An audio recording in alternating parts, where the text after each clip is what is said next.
SFI এর জেলা শাসক অফিসে অভিযান। আগেই রাস্তায় ব্যারিকেড করেছিল পুলিশ। ব্যারিকেড ভেঙে এগোতে গেলে পুলিশের সাথে তুমুল ধস্তাধস্তি শুরু হয়। এরপর রাস্তায় বসে বিক্ষোভ শুরু করে আন্দোলনকারীরা। পোড়ানো হয় শিক্ষামন্ত্রীর কুশপুতুল। এসএফআই হাওড়া জেলা কমিটির সম্পাদক সৌরভ মণ্ডল জানান, এসএসসি 2016 ও প্রাথমিক 2014 শিক্ষাবর্ষের যোগ্য অযোগ্য শিক্ষকদের বাছাই করে যোগ্যদের চাকরির ব্যবস্থা করতে হবে। শিক্ষামন্ত্রী ব্রাত্য বসুকে অবিলম্বে গ্রেপ্তার করতে হবে। এর পাশাপাশি সমস্ত স্কুলে পরিচালন সমিতি ও কলেজের ছাত্র সংসদ নির্বাচন চালু করার দাবি সহ বর্তমান সময়ে শিক্ষা ব্যবস্থা ও ছাত্রছাত্রীদের একাধিক সমস্যার সমাধান করার জন্য মঙ্গলবার হাওড়া জেলা শাসকের কাছে ডেপুটেশন কর্মসূচি এসএফআই হাওড়া জেলা কমিটির। এদিন কদমতলা বাসস্ট্যান্ড থেকে মিছিল শুরু করে আন্দোলনকারীরা। প্রতিবাদ কর্মসূচি সংগঠিত করেছি নির্দিষ্ট হাওড়া জেলা এবং রাজ্যের 15টা নির্দিষ্ট দাবির ভিত্তিতে। প্রথম দাবি হচ্ছে হাওড়া জেলার মাটিতে একটা গ্রামীণ অংশ, বড় অংশ, সেই অংশে নির্দিষ্টভাবে কোনো ছাত্রীদের জন্য সরকারি কলেজ নেই।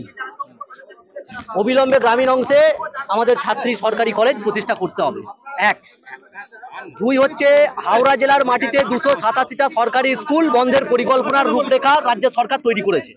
ইতিমধ্যেই 19টা স্কুল বন্ধ হয়েছে হাওড়া জেলায়। আরো 287টা সরকারি স্কুলকে বন্ধ করার পরিকল্পনা গ্রহণ করেছে রাজ্য সরকার। আমরা বলেছি একটা স্কুলকে বন্ধ করা যাবে না। 3 নম্বর কথা হচ্ছে হাওড়া জেলা সহ গোটা রাজ্য জুড়ে ছাত্র সংসদ নির্বাচনকে বন্ধ করে রাখা হয়েছে। বন্ধ করে গোটা ক্যাম্পাস জুড়ে তৃণমূলের দালালি, তৃণমূলের মাতব্বর, তৃণমূলের চার ছেলের বাবা, তারা কলেজের সঙ্গে যুক্ত নয়, পড়াশোনার সঙ্গে যুক্ত নয়। হাওড়া জেলার প্রত্যেকটা কলেজের ভিতর ঢুকে বসে আছে। ছাত্র সংসদের নির্বাচন নেই, ছাত্র সংসদের ভিতরে তারা বসে আছে, তারা গোটা কলেজকে মনিটরিং করছে এবং ছাত্রছাত্রীদের কাছে বেশি মাত্রায় ফিস আদায় করে সেই ছাত্র সংসদ যারা বহিরাগত তারা কলেজে কাটমানি তুলছে। তার সঙ্গে নির্দিষ্ট ডিমান্ড যারা যোগ্য অযোগ্য চাকরি প্রার্থী অ্যাগ্রিগেশন করা হলো না, এসএসসি করলো না, রাজ্য সরকার করলো না, যার জেরে যারা যোগ্য চাকরি প্রার্থী তারা বঞ্চিত হয়েছে। এই যোগ্য প্রার্থীদেরকে অ্যাগ্রিগেশন করে তাদের চাকরিতে বহাল করতে হবে। এটা আমরা প্রশাসনকে জানাতে ডিএম এর কাছে আমরা দেখা করার কথা বলেছি। উনি প্রতিনিধি পাঠিয়েছেন।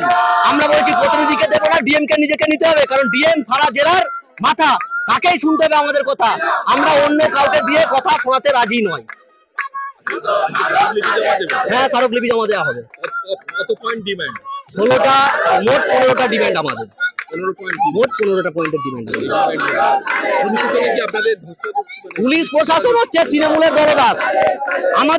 আমাদের টাকা, ট্যাক্সের টাকা তাদের মাইনে হয়, তাদের ছেলে মেয়েরা পড়াশোনা করে। তারা যারা চাকরি চুরি করেছে, তৃণমূলের নেতা মন্ত্রী, তাদেরকে গ্রেপ্তার করতে পারে না। এখানে এসে ঢাল হয়ে দাঁড়িয়েছে পুলিশ প্রশাসন। পরিষ্কার বলছি, এই বাংলা বিপ্লবীদের বাংলা।